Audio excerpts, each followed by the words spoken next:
Namaste, Adab, Sasriyakal. This is Tina Bhaktyani, founder of Nest and Nen Library, Vadodara. Today I am here to celebrate World Read Aloud Day with this year's theme, Green Reads. I will be reading a short story from this beautiful title, People and Wildlife. This is basically an anthology of 10 short stories written by 8 indie authors. It is published by Kalpavriksh. This book has two inspiring stories from people across the nation who share a secret or special bond with the wildlife around them. Do you know people in Mumbai live with leopards in their neighborhood?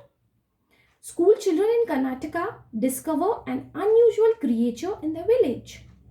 Youth in Nagaland spearhead a ban on hunting. This and much more in this wonderful gem. So today I'll be reading a short story titled Crocodile Neighbors, and it is written by Janki Nenin. Now, in my town, Vadodara, Vadodara, it's an abode of crocodiles. Every time, we get to hear news of crocodiles going on a manhunt, and this, creates a very scary atmosphere. Now, do you know in our Gujarat itself, there is a place called Charotar where we have those friendly crocodiles? Let's know more about them. Anirudh was a crocodile researcher. His colleague had told him about this region called Charotar, south of Ahmedabad, Gujarat, where crocodiles lived among people. But nothing had prepared him for the children's foolhardiness or the adults' lack of concern. He approached a group of youngsters playing cricket and called out to the boy. "Are you crazy?" He berated him. "Why do you go so close to crocodile?" "Oh, they are lazy and won't do any harm." The boy scoffed. His friends nodded in agreement.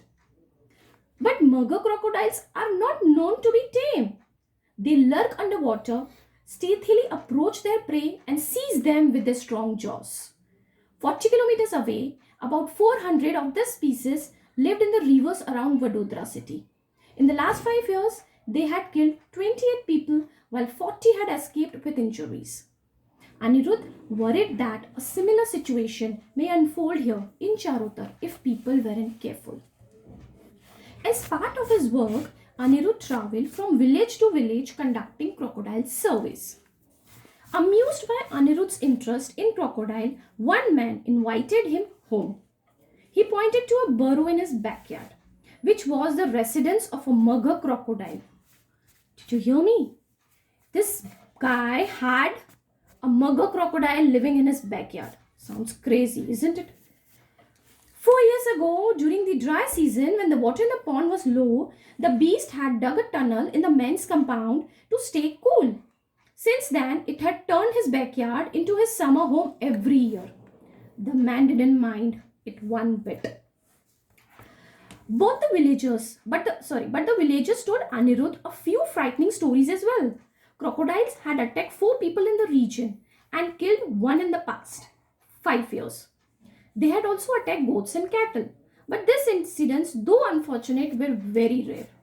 In fact, they were so rare that the villagers often wondered what the crocodiles ate. Whatever their diet, the crocodiles were healthy and laid fertile eggs year after year. A growing crocodile population ought to spell disaster for people and their domestic animals. The ponds in these dry areas were centers of activity. Besides drawing water for washing and bathing, men ventured deep into crocodile territory, cultivating water chestnuts and fishing. The predators could easily bite a human arm or leg, but they left people alone. Once a croc caught hold of a woman's hand while she was washing her clothes at the pond in Deva. Perhaps it realized its mistake because it let her go immediately.